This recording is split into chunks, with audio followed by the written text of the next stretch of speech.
মেঝেতে লেগে থাকা শিখার রক্ত আঙুলের সাহায্যে চেটে খাচ্ছে জহুরা। মুখে তার পৈশাচিক তৃপ্তি। ফারিসের দিকে তাকিয়ে থমকে গেলেন তিনি। চোর চুরি করে ধরা পড়ার পর যেমন ভাব ফুটে ওঠে মুখে, ঠিক সেই অবস্থা হয়েছে জহুরার। ফারিস অবিশ্বাসের দৃষ্টিতে তাকিয়ে আছে তার দিকে। জহুরা উঠে হাতখানা মুছলেন। নার্ভাস হাসি ফুটে উঠল তার মুখে। এমন অবস্থাতেও কেউ হাসতে পারে তা হয়তো জহুরাকে না দেখলে জানতে পারত না ফারিস। বাবা, জহুরা কথা শুরু করার আগেই হাত তুলে তাকে থামার ইঙ্গিত জানায় ফারিস। মুখ তার ঘৃণায় বিকৃত হয়ে বসেছে। চোখে জ্বলন্ত রাগ, যা শেষ কবে দেখেছিল মনে করতে পারছে না জহুরা। এত কিছুর পরও নিজেকে নির্দোষ দেখাতে পিছপা হয় না সে। আমি শিখার গায়ে হাত তুলতে চাইনি বাবা। তোর বউ আমাকে এমন কথা শোনালো, আমায় আঘাত করার চেষ্টা করলো, তাই নিজেকে ধরে রাখতে পারিনি। বিশ্বাস কর, এতে আমার বিন্দুমাত্র দোষ নেই। এত কিছুর পরও তুমি আমাকে বিশ্বাস করতে বলছো? তুমি কি পাগল হয়ে গেছো মা? কিভাবে পারলে আমার গর্ভবতী স্ত্রীর গায়ে হাত তুলতে? ফারিসের গর্জন বাড়ির প্রতিটি দেয়ালে বাড়ি খেতে লাগল। ভয়ে চুপসে গেল জহুরা। ভেবে পাচ্ছেন না কিভাবে ফারিসকে আবার বশীভূত করা যায়। হঠাৎ কিছু মনে পড়তেই আড়ালে হাসল সে। নিষ্পাপ মুখ করে এগিয়ে গেল ফারিসের দিকে।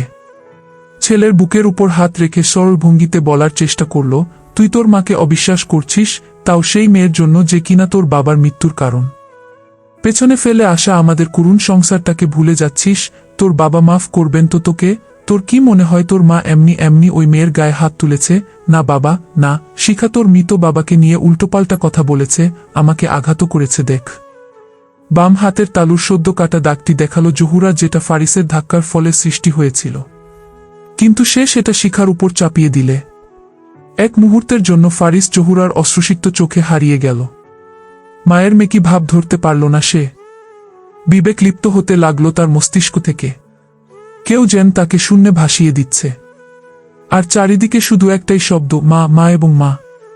ফারিস ভ্রমে ঢুকে পড়াবে ঠিক তখনই ফরিদার ডাকে বাস্তবে ফিরল সে। উনি মিথ্যা বলছেন স্যার, আমি নিজে দেখেছি সবটা। ছোট ম্যাডাম পানি নিতে রান্নাঘরে এসেছিলেন, আর তখনই বড় ম্যাডাম ছোট ম্যাডামকে বললেন যে তিনি নাকি আপনার উপর জাদু করেছে।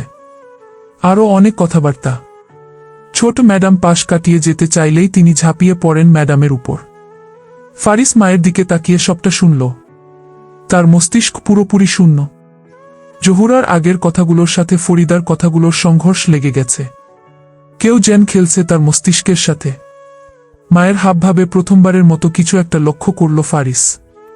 সত্যতা যাচাই করার কথা ভাবতেও তার মস্তিষ্কে যেন বাজ পড়ল। জহুরা ফরিদার দিকে তাড়ে যেতেই ফারিস ফরিদার সামনে ঢাল হয়ে দাঁড়ায়। গর্জে ওঠে জহুরার উপর। অনেক হয়েছে মা, এবার থামো। তুমি মানসিকভাবে অসুস্থ। তুমি খেলছো আমার মস্তিষ্কের সাথে। এতদিন ধরে তুমি আমাকে ম্যানিপুলেট করে আসছো। জহুরার আতঙ্কে চোখ বড় বড় হয়ে গেল।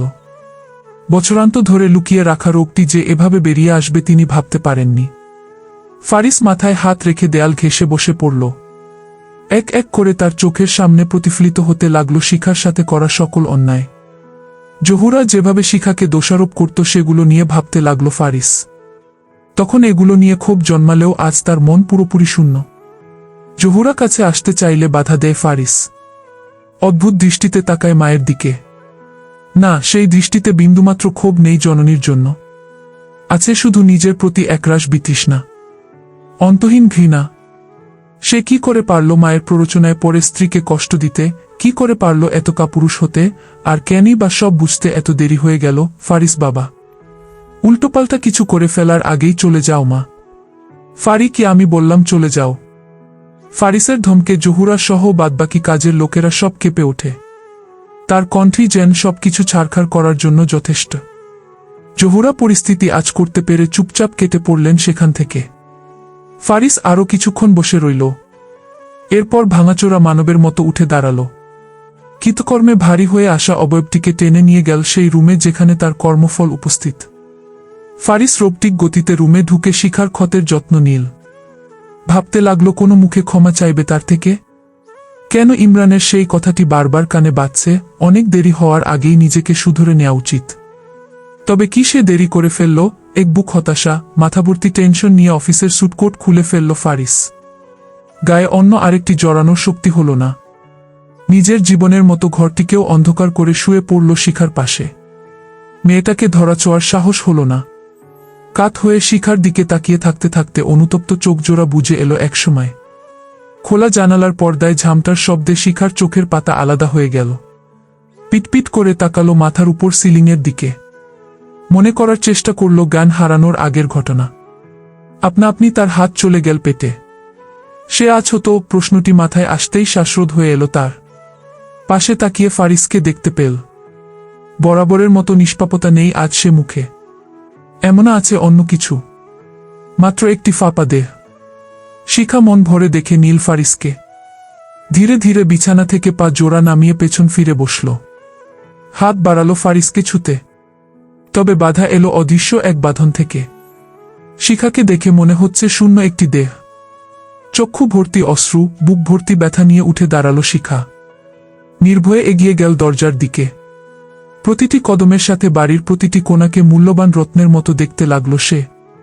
পাশে শূন্যতা অনুভব হতেই ঘুম ছুটে গেল ফারিসের। শিখাকে দেখতে না পেয়ে সোজা দৌড়ে বেরিয়ে গেল রুম থেকে।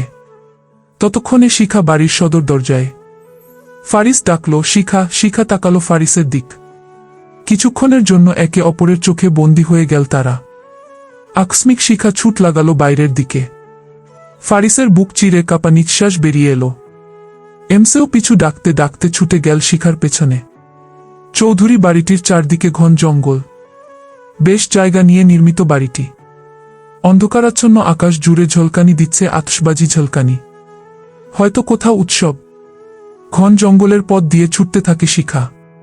কাঁটাযুক্ত ডালপালা পায়ের পাতা ভেদ করে রক্তের রেখা ছেড়ে যাচ্ছে প্রতিটি কদমে। নিস্তব্ধ পরিবেশে শুধু শোনা যাচ্ছে তার ফোঁপানির শব্দ। দৌড়াতে দৌড়াতে সে পেছন ফিরে তাকালো। শুকনো পাতায় মর্মর ধ্বনি তুলে বিশাল আকৃতির এক অবয়ব ধাওয়া করছে পেছনে। সে আর কেউ নয়, ফারিস। শিখা পিছঠালা রাস্তার সন্ধানে পায়ের গতি আরও বাড়াল। একসময় গন্তব্যস্থল ভেসে উঠল চোখের সামনে। ঠিক তার বরাবর একটা গাড়ি দাঁড়িয়ে আছে আর তার সামনে একটি লোক। শিখাকে দেখে লোকটি অবাক হলো হয়তো। হাত মেলে দিল ধরার জন্য। সে কিছুটা আন্দাজ করতে পারল লোকটিকে, কিন্তু সে কিভাবে আসতে পারে? তাড়াহুড়োয় শিখার পা বেজে গেল গাছের শিকড়ে। আগন্তুক লোকটির অনেক কাছে শিখা। অসাবধানতায় মুখ থুবড়ে পড়তে গেলে লোকটি পেছন থেকে তাকে জড়িয়ে ধরল। পিঠ সজোরে বাড়ি খেল গাড়ির দরজায়। শিখা তার বুকে সিটিয়ে গেল। ফারিসকে চোখে পড়া মাত্র লোকটি শিখাকে নিয়ে গাড়িতে উঠে সাথে সাথে গাড়ি স্টার্ট দেয়। ফারিস রাস্তায় পা রাখতে রাখতে গাড়ি তখন অনেক দূর। শিখা পেটে হাত রেখে সিটের সাথে নিজেকে চেপে ধরেছে। ফারিস পেছন থেকে আহত বাঘের ন্যায় গর্জন করছে, যেন কেউ তার মূল্যবান কিছু ছিনিয়ে নিয়ে যাচ্ছে। শিখা গাড়ির সাইড ভিউ মিররে দেখতে পায় ফারিস হাঁটু গেড়ে মাথা নত করে বসেছে। যুদ্ধ শেষে যেমন সৈন্য পরাজয় স্বীকার করে, ঠিক সেভাবে। শিখার চোয়াল শক্ত হয়ে গেল। রাগে হাত মুষ্টিবদ্ধ করে নীল। চোখে কিছু প্রাপ্তি, কিছু হারানোর ব্যথা ভেসে। তপ্ত শ্বাস ফেলতে ফেলতে সে বলল, আমি আসব। তোমাদের জীবন জাহান্নাম করতে আমি আবারও ফিরে আসব। তুমি এখানে কিভাবে? গম্ভীর মুখ করে চলতে থাকা পথের দিকে তাকিয়ে থাকা রোহানকে জিজ্ঞেস করল শিখা। সাথে সাথেই জবাব দিল না রোহান। কিছুক্ষণ চুপ থেকে নিরেট গলায় বলল, ইশিকার বিয়ের সামনের মান্থ। তোমাকে নিতে এসেছিলাম। হঠাৎ মনে হলো বাড়িতে যাওয়ার আগে তোমায় একবার ফোন করা উচিত। গাড়িতে সিগন্যাল পাচ্ছিল না, তাই নেমে দাঁড়ালাম। তখনই জঙ্গল থেকে কাউকে ছুটে আসতে লক্ষ্য করলাম। তারপর দেখি তুমি। ঠিক কি হয়েছে বলতো আমাকে? শিখা ফাঁকা ধোক গিলে শক্ত হয়ে বসে রইল। দয়া কামাতে সে চায় না। আর যতই লোকেরা তার দুর্দিনের কথা শুনবে, ততই দয়া বর্ষণ করবে তার উপর। কিন্তু সে যা করেছে তা অসহায়ত্ব থেকে নয়, ভুল থেকে। আর দয়া অসহায়দের জন্য। জ্ঞান হারানোর পরের ঘটনা তার মনে নেই, কিন্তু ফারিসের থেকে ওভার রিয়াক্টও সে আশা করতে পারছে না। নিজ অজান্তেই প্রথমবারের মতো কোনো একটি দৃশ্য মনে কল্পনা করল শিখা। রোহান ড্রাইভ করতে করতে আর চোখে তাকালো শিখার দিকে। মেয়েটাকে মুখ ভার করে থাকতে দেখে আর কিছু জিজ্ঞেস করল না। রোহান শিখাকে নিয়ে হোটেলে উঠল। কোনো বন্ধুর বাড়ি যাওয়া যাবে না, কারণ ফারিস তাদের চেনে।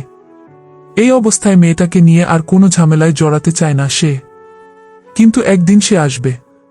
তারা আসবে। মা ছেলের পাওনা মেটাতে তাদের আসতে হবে।